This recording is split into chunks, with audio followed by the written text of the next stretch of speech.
Boa noite a todos, que o nosso Mestre Jesus possa nos iluminar essa noite, para que possamos bem aproveitar, as lições. No Evangelho, segundo Lucas, capítulo 19, versículo 1 a 10, está colocado assim: E então, entrando em Jericó, atravessava Jesus a cidade. E vivia nela um homem chamado Zaqueu, e era ele um dos principais entre os publicanos, e pessoa rica. E procurava ver Jesus para saber quem era, mas não podia conseguir por causa de muita gente, porque era pequeno de estatura. E correndo adiante, subiu a um sicômoro, para ver por que por ali havia ele de passar. E quando Jesus chegou àquele lugar, levantando os olhos, ali o viu, e lhe disse: Zaqueu, desce depressa, porque importa que eu fique hoje em tua casa. E desceu ele a toda pressa, e recebeu satisfeito. Vendo isso, todos murmuraram, dizendo que tinha ido hospedar-se em casa de um homem pecador. Entretanto, Zaqueu, posto na presença do Senhor, disse: Senhor, eu estou para dar aos pobres metade dos meus bens, e naquilo em que eu tiver defraudado alguém, pagar-lhe-ei o quadruplicado. Ao que lhe disse Jesus: Hoje entrou a salvação nesta casa, porque este também é filho de Abraão, porque o Filho do Homem veio buscar e salvar aquele que estava perdido. Essa historiazinha, que é tão simpática, as crianças gostam muito desse homem de baixa estatura, que precisa subir em algum lugar para que consiga ver o Mestre Jesus.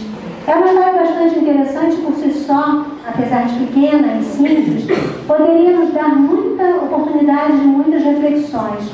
Mas como temos a graça de, através do conhecimento da doutrina espírita, através das comunicações entre os o plano espiritual e o plano material, ter essas histórias contadas no Evangelho ampliadas pelo conhecimento que nos trazem os espíritos desses personagens, ampliando a nossa percepção e o nosso conhecimento da vida desses personagens, nós tivemos a oportunidade de conhecer a continuidade da história de Zaqueu, através da psicografia de Dona Ivone Pereira, pelo espírito de Leão Tolstói, no livro Ressurreição e Vida. Então, conta-se Dona Ivone que, através do espírito de Leão Tolstói, que Zaqueu, tendo podido conhecer Jesus e tendo recebido em sua casa, passa a ter por Jesus uma grande admiração. Ele entende e reconhece Jesus o Salvador, aquele que vinha trazer aos homens palavras absolutamente novas, conhecimentos que até então não haviam sido pensados, refletidos pela humanidade na Terra. Então, Zaqueu reconhece que aquilo é realmente algo de muito novo e que ele precisa conhecer mais. Então, ele passa a seguir Jesus, assim conta nessa pequena história. Ele passa a seguir Jesus por todos os lugares. Então, vamos lá. O que acontece? Zaqueu procura ver Jesus que está passando entre a multidão. Jesus vai até a sua casa, ele abre as portas de sua casa e ele conta que pretende, ele era um homem rico e era um publicano. Um publicano é um homem que ele trabalhava, na verdade, para os romanos. E o povo judeu, a gente sabe, estava sob o domínio dos romanos. E então, por isso, existia um grande preconceito para aqueles que serviam aos romanos. Então, Zaqueu não é um homem bem visto na sociedade judaica da época, porque ele trabalha para os romanos. E o que acontece então? Zaqueu passa a seguir Jesus, mas ele faz de longe. Ele não tem coragem de estar como Jesus, ele não se acha digno, ele não se sente à vontade para fazer. Jesus estava à volta com os discípulos, havia sempre uma multidão muito grande ao redor de Jesus. Mas ele não se distancia do Mestre. E com isso ele vai aprendendo essa proximidade, todas as passagens que vão sendo vividas pelo Mestre Jesus, Zaqueu vai acompanhando. E aquela admiração grande que ele tinha por aquele homem vai se tornando cada vez maior e ele realmente vai tomando Jesus como mestre. Surge Zaqueu ensinamentos. E para seguir, ele precisa aprender. E assim o faz até o momento em que Jesus é condenado à morte na cruz. E Zaqueu sofre com essa situação que ele nada pode fazer.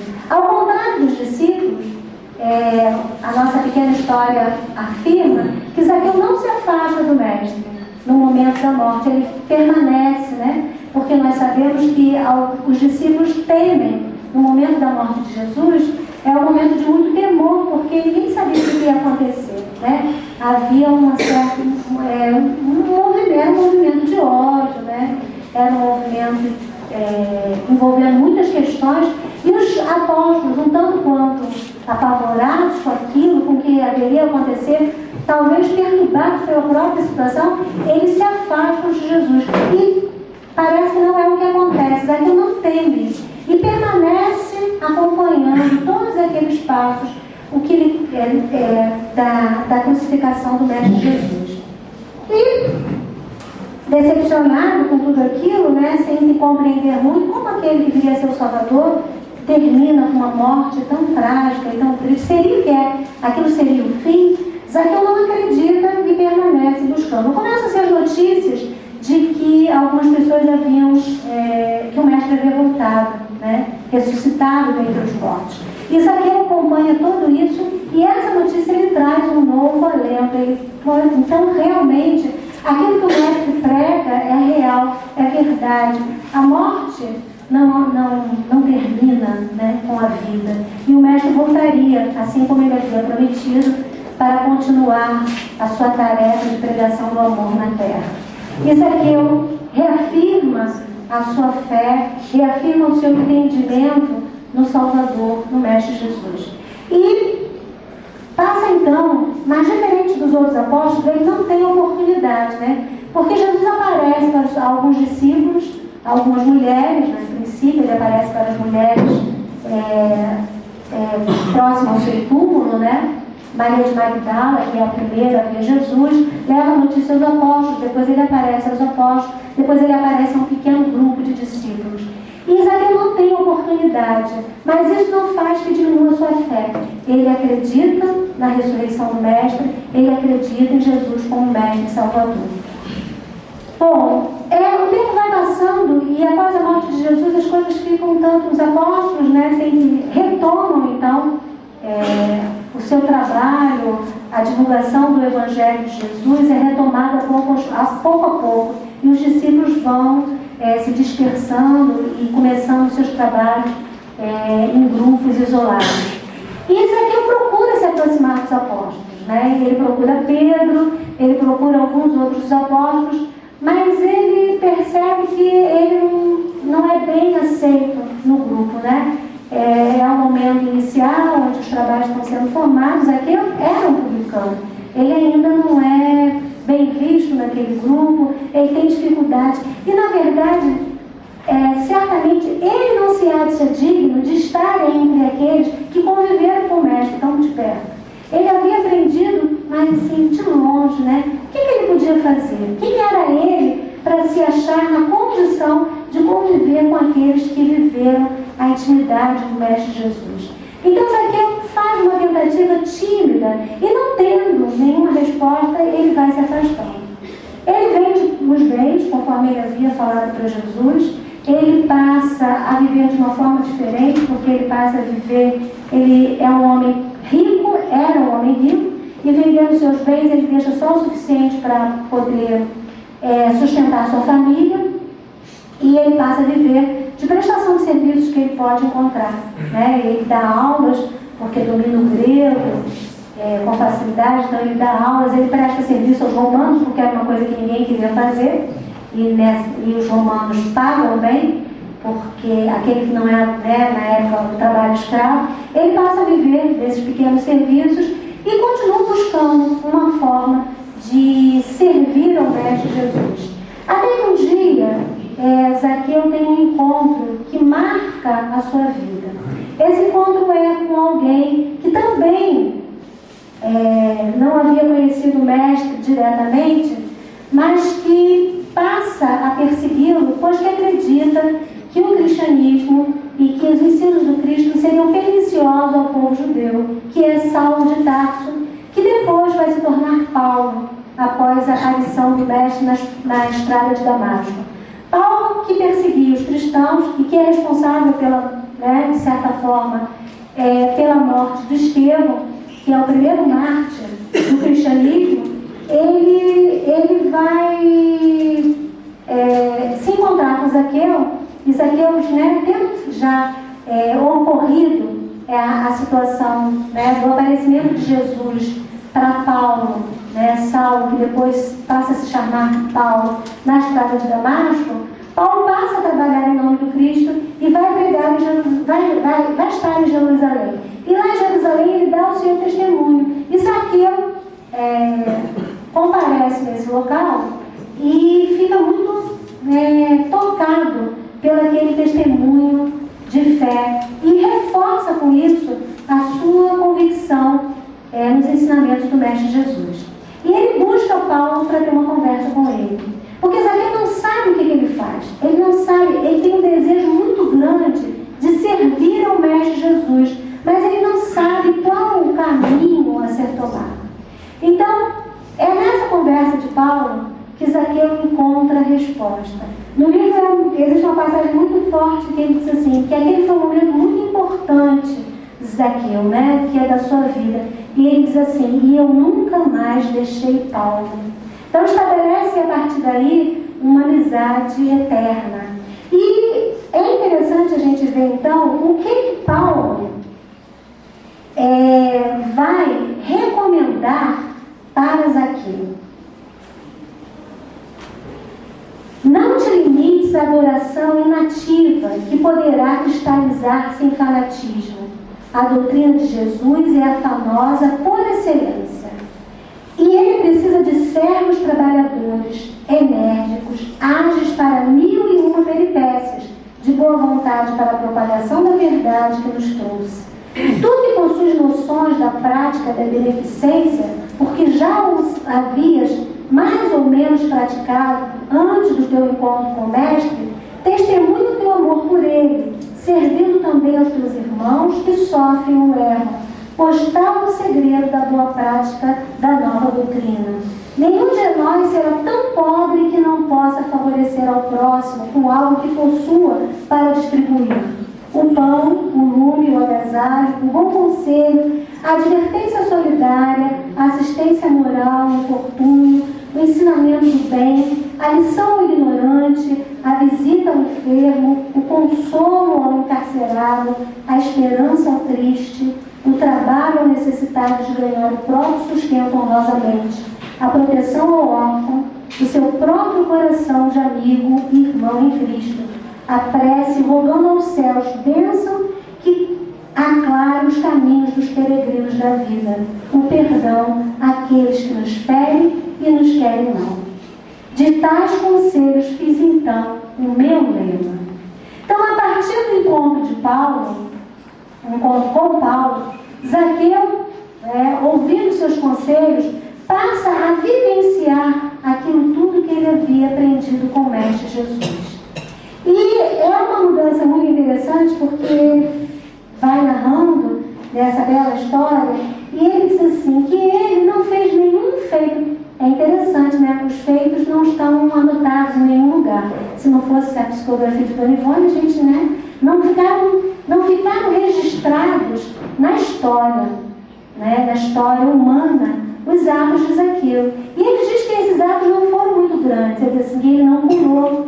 Então a gente entende que ele não tinha o dom da mediunidade, que ele não se comunicava em outras línguas, como aconteceu com os apóstolos. Ele não cura leprosos, mas ele faz o pouco que ele pode, o pouco que lhe cabe. E a nossa dúvida é se é pouco ou se é muito, Porque se ele não curou leprosos, ele leva uma palavra de consolo.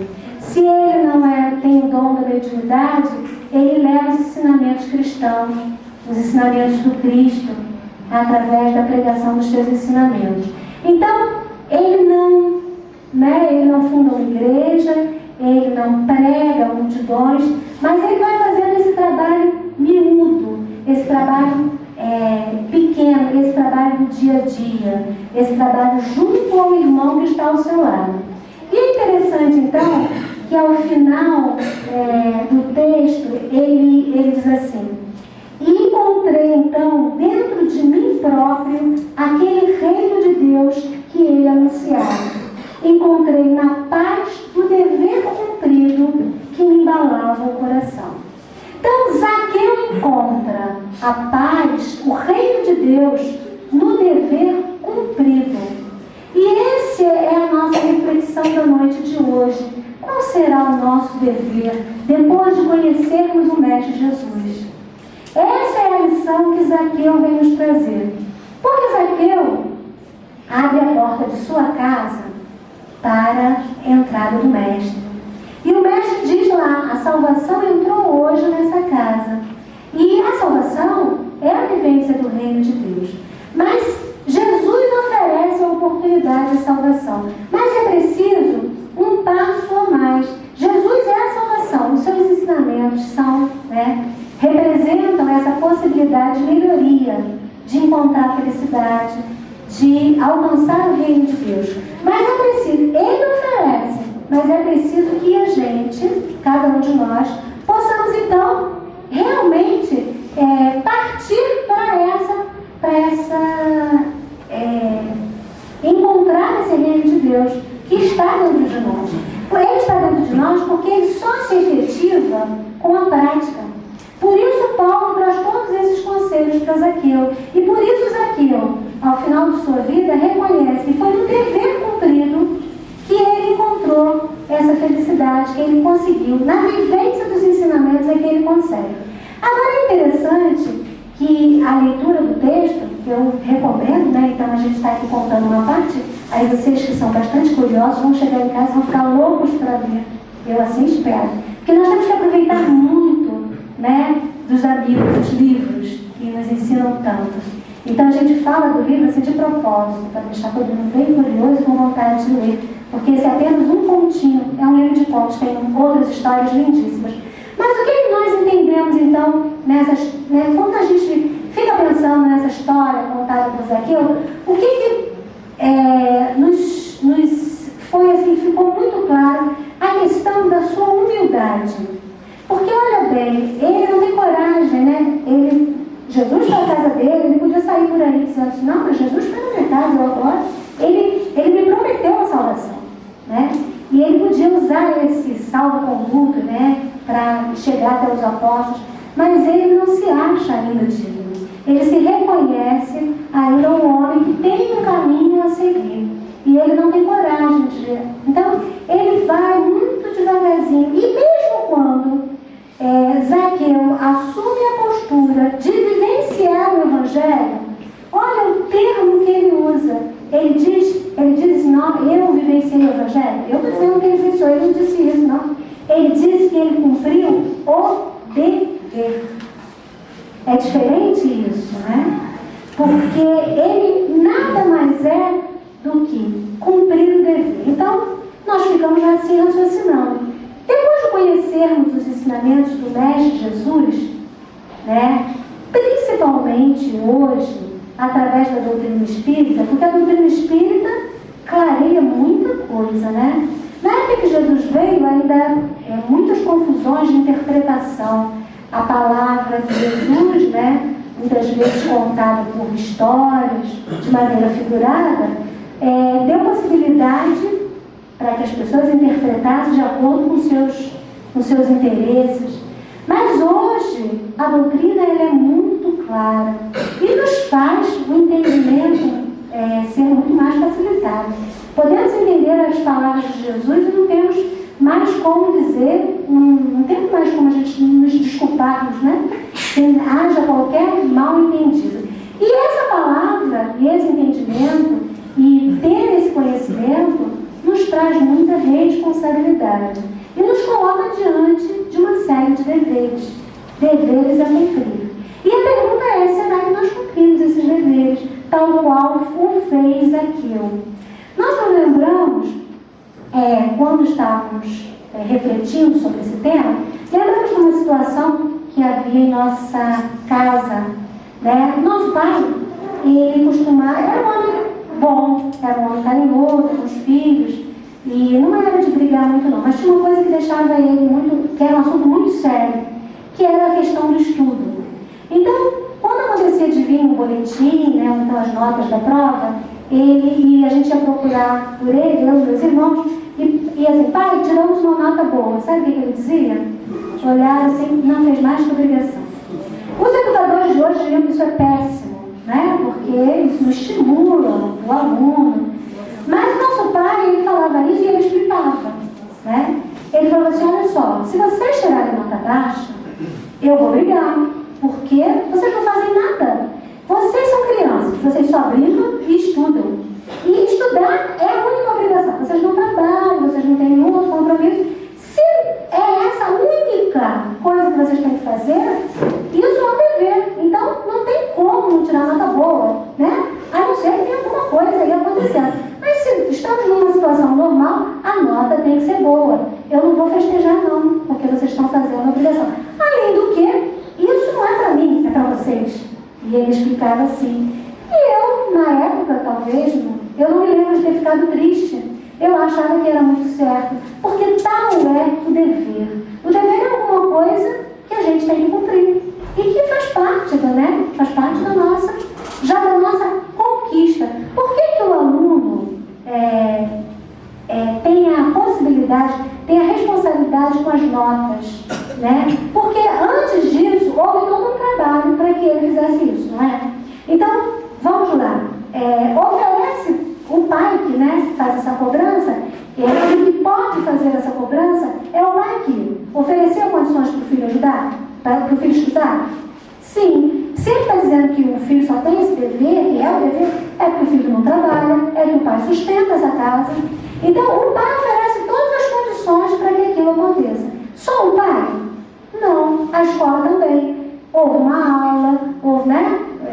Foi oferecida a aula para aquele aluno, foi oferecida uma série de situações que ele pudesse alcançar aquela situação de aprendizagem. Então, fica para ele o quê? Né? Oferecida todas as facilidades, fica para ele o dever, né, do aprendizado, do passar de ano, do fazer a prova, de tirar boa nota. E na vida, será que é assim que acontece? Nós recebemos do pai muitas dádivas, né? Muitas possibilidades de estudar e de aprender. Aí vamos recebendo, né? Temos professores? Muitos professores. Os professores nos auxiliam, nos ensinando, e nós ficamos com a parte do fazer a prova, de estudar, né? É o nosso dever. O passar de ano é o nosso dever. Então começamos a pensar nesse dever de uma forma diferente. Então, olha que interessante, né? O cumprimento do dever levou Zaqueu a encontrar o quê?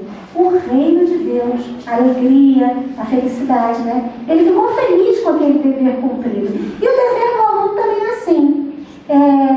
Quando passa de ano, quem fica mais contente? Né? Depois de cumprir o dever, o resultado final do aluno qual é? Né? Passar de ano, nossa, a nota boa, nossa, que alegria aquela nota. Então, o dever, ele retorna a nível do cumprimento dele. O primeiro beneficiado com o dever é aquele que o cumpre. Não é o pai que fica feliz. O pai fica feliz com o senhor. Se o aluno passar de ano, o pai vai ficar feliz? Vai, mas quem vai ficar feliz mesmo? Quem que ganhou com isso? É o aluno, né? Porque se repetir, quem é que vai repetir? Não é o pai, é ele. Não é assim? Então, é interessante a gente pensar nessa questão do dever, porque quando a gente fala no dever, parece uma coisa que pesa muito, né? É assim. Mas o dever tem a ver com a nossa possibilidade. Só é o nosso dever aquilo que já temos possibilidade de fazer. Então, tudo bem. Olha, eu acho. Então, o que a gente precisa fazer? A gente precisa, se queremos cumprir o nosso dever, precisamos fazer uma avaliação de como ele é. O que eu já tenho possibilidade de fazer? Vamos lembrar do Zaqueu. Ele não fez grandes coisas, ele não fez milagres, ele serviu e fez uma tarefa do dia a dia, junto com aqueles que caminhavam ao seu lado. Tarefas pequenas. E é interessante que quando a gente pensa nessa questão do dever, e é muito comum, né? Quando momento de muita euforia, assim, de encantamento com a doutrina. Isso a gente pode observar, mas é muito natural, né? E porque a doutrina é maravilhosa, ela causa uma mudança. É muito interessante quando a gente trabalha junto, por exemplo, ao estudo sistematizado. E aí, lá na nossa casa, nós temos um grupo que atende o pessoal que chega na casa e começa a estudar, e chama de ciclo básico, né? Que está começando a estudar. Esse pessoal, ele é muito animado, porque parece que eles vão começando, aqueles ensinamentos vão entrando e vão dando uma... Todo mundo traz aquelas questões domésticas, né? E nossa, mas agora todo mundo lá na minha casa está dizendo que eu estou tão diferente. É perceptível a doutrina, assim como os ensinamentos do Mestre Jesus, ela mexe com a nossa alma, né? Vai trazer muita modificação, muitas possibilidades. Então, nesse primeiro momento, a gente tem um momento de euforia, a gente vai fazer muita coisa. E aí a gente acha que pode muito. E isso pode ser complicado, porque a gente não mede aí, e aí vai, né? Não, agora eu vou fazer, vou fazer caridade, eu vou acontecer. Que bom, porque se a gente conhecesse a doutrina, não se movimentasse dessa forma, e ficasse meio tímido, a gente podia ficar admirado. Mas, então, os mais atirados, né, eles começam a querer fazer, ou em casa, ou na casa espírita, né, procuram um trabalho na casa espírita. E aí existe o perigo da gente se equivocar e tentar fazer mais do que a gente pode. E tomar, né, como possibilidade, como tarefa para a gente, uma tarefa maior do que aquela que a gente realmente tem possibilidade. Isso é por conta da nossa, um pouco da nossa vaidade, né? Que a gente se equivoca e não mede muito bem as nossas forças. Então, existe um texto muito interessante e que está num dos livros de Vinícius, que, se eu não me engano, agora os livros de Vinícius têm todos aqueles títulos de mestre, em torno do mestre, busca do mestre, agora eu não sei. Mas o título do texto é Aos Obreiros do Senhor. Então ele diz assim, se você, mais ou menos, né, textualmente, vou falar com as minhas palavras, mas vocês podem ir lá conferir. Aos Obreiros do Senhor é o título do texto. Se nós pensamos que nos cabe uma grande parte na grande obra da redenção da Terra, nós estamos totalmente equivocados. Porque a nossa parte é uma parte muito pequenininha. Essa é a que nos cabe e que nós temos condições de fazer. E é interessante porque realmente isso meio parece a princípio que contraria, né, o que a gente ouve falar por aí. Porque não, todos nós temos uma responsabilidade na modificação da Terra. Mas ele diz assim, que a nossa parte realmente a gente tem. Só que é uma parte pequena. E que a gente não se equivoque em relação ao que a gente pode fazer. Porque ela não só é pequena, como a nível de trabalho coletivo, ela pode ser, nós podemos ser substituídos. E aí ele diz assim, com grande vantagem para a obra e com grande desvantagem para nós mesmos. Porque o que acontece?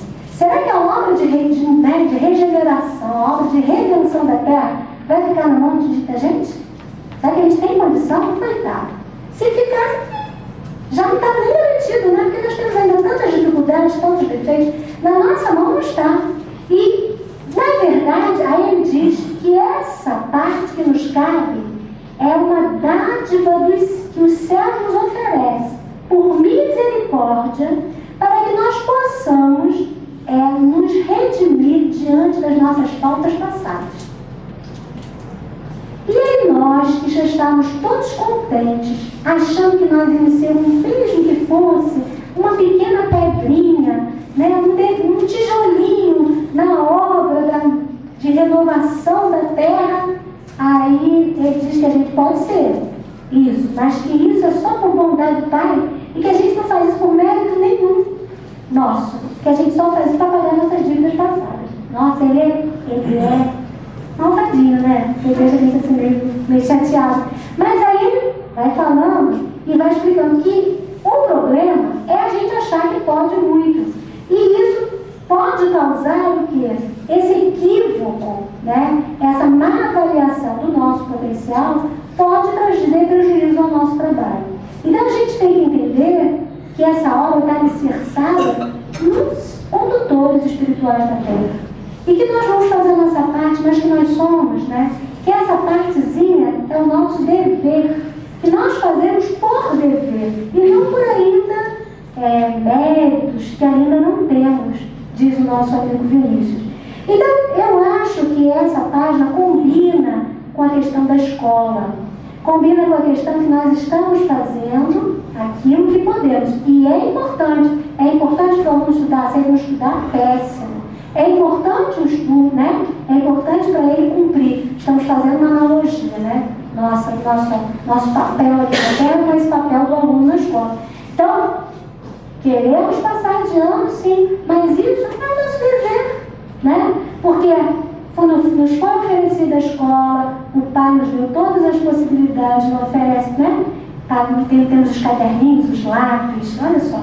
Aí a gente pode pensar, o que representa a nossa vida? O caderno, o lápis, os livros, a professora, né? Todas as possibilidades, o banco da escola, a escola que nos abriga, são todas as possibilidades para que cumpramos o nosso dever. E aí a gente tem que avaliar como é que está o cumprimento desse dever. No livro, na página do dever que está no Evangelho, né, ele vai falando dessa dificuldade do cumprimento do dever. E a gente, o que dificulta? Então tá bom, olha só, você está falando o seguinte, que a gente conheceu a doutrina, e que a gente ficou com vontade de trabalhar, mas não foi nem o meu caso, eu nem fiquei tanto.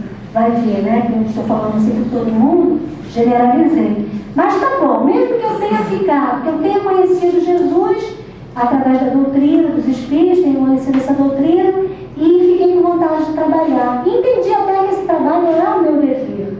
Mas será que é fácil? O que dificulta? Se fosse tão fácil, todo mundo fazia, né? E o que dificulta a gente a cumprir esse dever?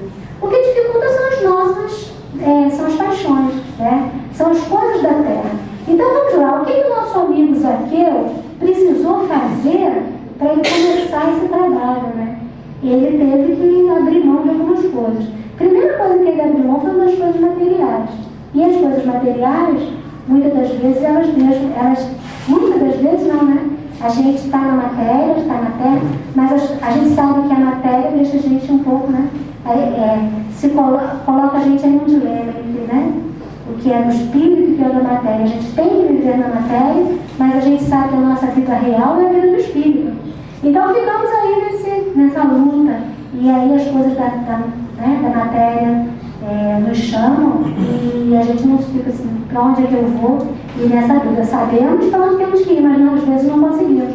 Porque somos homens vivendo na matéria. Esse é o objetivo de estarmos encarnados, né? Essa prova não é de se admirar isso, mas é uma dificuldade. Então o Zaqueu fez o quê? Ele logo teve que se livrar da matéria lá, dos empecilhos dele, né? Abrir mão, o desapego, que são coisas que nós temos que fazer. Então, as paixões é o nosso trabalho. Para cumprir o dever, devemos nos livrar aos poucos das paixões. Então vamos fazendo assim, vamos fazendo esse processo de aprimoramento de nós mesmos, não é isso? Não é para isso que estamos aqui, na Terra? Não é esse o objetivo? Vamos cumprir o nosso dever. E o esforço do cumprimento do nosso dever vai fazendo com que a gente fique melhor. Porque para cumprir o dever não é assim tão fácil. É necessário um esforço. Voltando à questão do aluno. Tal qual o aluno. O aluno está lá. Ele precisa passar de ano. Ele precisa fazer esforço para passar de ano. Porque estudar é assim tão simples. Não é porque ele joga bola. Não é tão simples, eu tenho que estudar, mas o colega me chama para jogar bola e eu tenho que escolher. Eu jogo bola e eu estudo, porque eu tenho prova amanhã. Mas, nossa, tá mal sol, vou para a praia. Ou então, eu tenho que estudar, mas estou com um soninho, uma preguiça de estudar, não é? E aí prefiro ficar um cochilo, não estudo, deixo para mais tarde. Então, são coisas que o aluno tem que vencer. Se ele consegue vencer isso tudo e estuda, depois o resultado vai ser ótimo. Se ele não consegue vencer essa natureza dele que quer deixar ele ficando para trás, não vai dar certo. Chega no fim do ano, a reprovação. É isso que acontece com a gente. A tentativa de cumprir o nosso dever vai esbarrando com as nossas próprias dificuldades. E na tentativa de cumprir o meu dever, eu tenho. Mas o dever é sempre uma coisa que eu posso cumprir, porque ele já faz parte da minha... eu só tenho como dever aquilo que eu já adquiri. Porque, por exemplo, ninguém dá o aluno do terceiro ano a prova do quarto ano. Dá a prova do quarto ano para o aluno do terceiro ano sem ele estudar aquela matéria? Não. Então, o dever, a prova é um dever maior. Até os trabalhos de casa, né, que são os deveres do dia a dia. Assim, igual a gente, né, que engraçadinho. Aquele deverzinho do dia a dia, para quando chegar na hora da prova, a gente já está sabendo o que fazer. E na vida é assim. Vamos fazer os deveres do dia a dia. Se a gente faz o dever do dia a dia bom, na hora da prova a gente sabe cumprir. Agora, se a gente foge do dever do dia a dia, na hora da prova, não estamos preparados, né? E, então é isso. Ninguém dá a prova do quarto ano para o aluno do terceiro. O nosso dever é tudo aquilo que a gente já pode fazer. Então, não tem jeito não, tem que fazer. Hoje não foi um dia que vocês vieram aqui para ouvir alguma coisa assim, lá dentro, só lá dentro, né? Mas o nosso estudo nos levou a essa conclusão, que o dever está lá e a gente vai ter que cumprir. E aí, tá certo, mas olha só, de forma geral, eu precisava saber mesmo qual é o dever, mas é muito vaga essa história de o dever é que eu já posso fazer, que eu não posso. O dever mesmo é o quê? Porque lá na escola tem um currículo, né? E tem lá as matérias básicas. Então, sei lá, no primeiro ano a gente estuda soma, subtração, aí no terceiro ano a multiplicação, não sei como é que é, mas tem um currículo básico. Mas de uma forma geral, qual seria o dever do homem na Terra? Qual é o nosso dever? Um dever que fosse assim, um dever de uma forma ampla, genericamente falando para todo mundo. Qual seria o nosso dever? A gente tem uma base, né, para saber isso, porque a gente já tem o que Jesus ensinou. Nós não acreditamos que Jesus veio trazer, né, aí ele o nosso guia e modelo. Não foi ele que veio trazer o rumo certo, apontar o rumo que a gente possa seguir? Então a gente já sabe que o que Jesus disse, né? Amarás a Deus sobre todas as coisas e o próximo como a ti mesmo. Então, de uma forma geral, tudo que a gente tem que fazer na vida tem que estar dentro dessa norma. Então, o nosso dever sempre é esse: amar a Deus sobre todas as coisas e ao próximo como a si mesmo. Esse é o dever. Mas é complicado fazer isso, né? E teve uma coisa muito interessante. É complicado porque assim, às vezes eu não sei se isso é amor, porque na prática mesmo, aí eu tenho uma situação lá na minha casa. Amar é responder ou não é responder? Porque eu acho que eu devia responder, porque se eu respondesse ele podia melhorar, mas eu não sei se eu respondo, se isso é uma criação, se não é, porque eu não sei nem o que é amar. E aí eu me enrolo nessa situação toda e fica complicado. Então parece que a gente não vai saber, algumas vezes, cumprir isso. Aí a página do dever do Evangelho, lá no capítulo 17, ela fala uma coisa muito interessante e que deixa a gente um pouco assim, mais aliviado em relação se a gente vai ou não saber o que é o dever e se a gente vai saber ou não o que é atender o nosso próximo. Que ele diz assim, que Deus fez os homens todos iguais, mas no sentido da dor. Então eu vou até ler porque é uma frase interessante. Ele fala assim, o dever principia para cada um de vós exatamente no ponto em que ameaçais a felicidade ou a tranquilidade do vosso próximo. Acaba no limite que não desejais ninguém transpõe em relação a vós. Então o nosso dever, ele está na medida do direito do outro. Então é o meu dever não prejudicar o outro, né? Que é o caminho do amor ao próximo. Mas o que prejudica o outro? Aí ele vai dizer assim, Deus criou todos os homens iguais para a dor. Isso é uma verdade, não é? Todo mundo é igual para a dor? Todo mundo sente dor igual? Todo mundo se machucar mas não é igual a felicidade. Mas assim, todos sentem dor na Terra. Não tem quem esteja livre da dor. Não existe, por mais santo que seja, a gente vê as grandes personalidades da humanidade que sofreram grandes dores, inclusive a dor moral, né? Então a gente tem o Francisco de Assis, uma dificuldade com seu pai, por exemplo, né? Que dor com aquela alma que não entendia a grandeza da outra alma, essa convivência. Então a gente tem as dores, tanto as dores físicas, que todo mundo pode ser, né, acometido pela dor física. E as dores morais também, porque a traição, né, o desprezo, são situações que trazem, né, para qualquer um, mesmo o espírito melhor, ele vai enfrentar de uma forma diferente, mas ele vai sentir a dor da mesma forma. Então diz, né, a página, que Deus criou todos os homens iguais para a dor, pequenos ou grandes, ignorantes ou instruídos, sofrem todos pelas mesmas causas, a fim de que cada um julgue em sã consciência o mal que pode fazer. Por que a gente é igual na dor? Porque a gente precisa saber o quanto dói para não fazer que doa no outro. Que interessante, né? E aí ele diz assim, com relação ao bem, infinitamente várias suas expressões, não é o mesmo critério. A dor é igual para todo mundo, o bem não é, porque o bem é conquista. Então o bem vai depender do meu grau evolutivo. Eu vou entender o bem de acordo com o meu grau evolutivo. Isso está no Evangelho, mas a dor não. E é por quê? Porque nós vamos saber se vai doer no outro, então a gente sabe o que a gente deve fazer ou não. A gente sabe porque, não dói em mim, por que não vai doer no outro? Se coloca no lugar do outro que a gente vai ver. Não ia doer em mim? Né?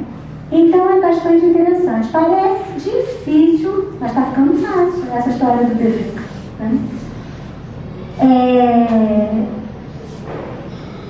Ele bota uma coisa interessante, porque aí tudo bem. Aí dever tem uma coisa que confunde um pouco a gente, que é assim, quando a gente faz o dever, a gente fica contente, né? A gente fica todo satisfeito, é tão bom quando cumpre o dever, que nem o Zaqueu, que alcançou o reino de Deus pelo cumprimento do dever. O cumprimento do dever é uma felicidade. Aí ele diz assim, que o homem deixa eu ver. O dever é o mais belo laurel da razão. Tá? O homem tem que amar o dever não porque preserve dos males da vida, males aos quais a humanidade não pode subtrair-se, mas porque confere à alma o vigor necessário ao seu desenvolvimento. Então, a história do dever cumprido é assim: a gente deve amar o dever, né? Não porque preserve ele dos males da vida, porque a gente pensa assim, nossa, eu fiz tudo tão direitinho, eu faço tudo tão direitinho, eu estou bem. Eu acho que eu estou melhorzinha, eu já melhorei um pouco, agora que eu estou indo lá no centro, estou direitinho, estou fazendo tudo direitinho, não maltrato mais as pessoas, eu estou bem cumprindo o dever. Aí eu penso o quê? Que eu não vou sofrer mais. A gente não pensa isso? Eu estou fazendo tudo direito, por que está acontecendo isso comigo? Porque a gente pensa que o cumprimento do dever vai fazer a gente não sofrer mais. Mas o dever não vai preservar a gente. Porque o dever é aquilo que a gente já tem que fazer. E algumas coisas a gente também tem que passar pela frente, que é outro aprendizado, outra parte da história. Então, a gente não deve amar o dever porque ele vai preservar a gente. Se a gente fizer isso, a gente vai se revoltar e vai se decepcionar. Porque não é isso que vai acontecer. O cumprimento do dever é o nosso processo de aprendizado. É a nossa prova. Porque, olha só, o aluno faz o dever dentro de casa. No dia seguinte ele vai ter mais dever para fazer? Vai. E ele vai ter prova? Vai. E se ele passar de ano, ele não vai para o outro ano? E não vai ter mais prova? E não vai ter mais dever? Então, isso, vamos dizer assim, será que a gente pode comparar o sofrimento com esse processo do aprendizado do aluno? O sofrimento, a dor, é o nosso processo de aprendizado, são os nossos deveres, são as nossas provas, né? E a gente, para que passou de um ano, não vai ter ainda tem as outras pela frente. Ou a gente vai querer parar no primeiro ano? Vai parar no primeiro ano, vai querer chegar até a faculdade, né? E alcançar um diploma, depois faz até pós-graduação, aí, a nível do espírito é infinito, né? É mais do que na Terra. Então, é isso. A gente, por quê? O cumprimento do dever é que vai dar força para a gente passar para o próximo. Então, a gente, quando cumpre o dever, fica feliz sim, que quando chegar a prova, a gente está mais preparado para ela. Porque quem não cumpriu o dever não vai ficar pronto para fazer a prova, não. E aí nós vamos já terminando com essa história do dever e queremos, aí sim, trouxemos a história do Zaqueu, né? E lembramos que a tarefa do Zaqueu estava nas pequenas coisas, né? O dever, o cumprimento do dever dele estava nas pequenas coisas do dia a dia. Então essa possibilidade da gente estar atento àquilo que a gente não fazer ao outro, aquilo que a gente não quer que faça para a gente. O cumprimento da lei maior, que é amar a Deus sobre todas as coisas e ao próximo como a si mesmo, é a nossa meta, né? É o nosso fim, é o nosso aprendizado. E aí a gente lembrou que tem uma história muito bonita de alguém que cumpriu o dever. Tem uma história, para terminar o nosso estudo, de alguém que tinha cumprido o dever de uma forma muito especial. E vocês vão ver, é uma história forte, é uma história assim, da gente se admirar, de uma mulher que foi muito forte no cumprimento do seu dever. E ela é contada por alguém que nos é muito querido, que é o nosso Chico Xavier. E está no livro A Sombra do Abacateiro. E a gente sabe que o livro A Sombra do Abacateiro conta algumas, é a lembrança de uma reunião que havia no quintal, a Sombra do Abacateiro, onde se fazia um culto do Evangelho. E o Chico fazia alguns comentários.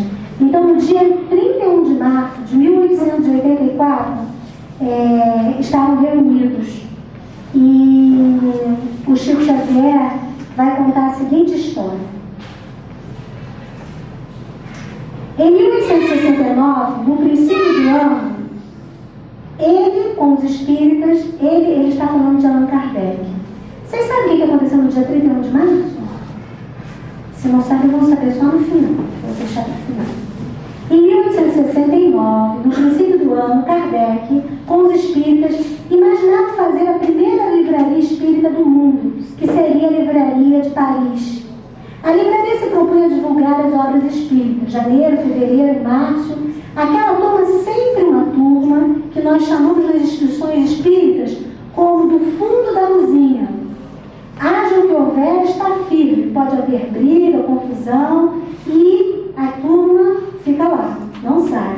Ele e aquela turma, né? Era uma turma que estava trabalhando com Kardec. Já trabalhava por 3 meses. Nos últimos 10 dias de março, ele sentiu as chamadas dores pré-cordiais, que hoje são tratadas a tempo, mas no ano de 1869. Então o Chico está contando, né, a história do que aconteceu com Kardec. Começou a sentir aquelas dores no peito que precedem determinados problemas difíceis na circulação. A senhora dele, Dona Gabi, ele está falando de Amélie Boudet, a esposa de Allan Kardec. Faltando 4 dias para a morte do codificador, ouviu dizer: Gabi, eu me sinto indisposto, com muita dor no peito, mas a inauguração da livraria espírita está prevista para o dia 1º de abril.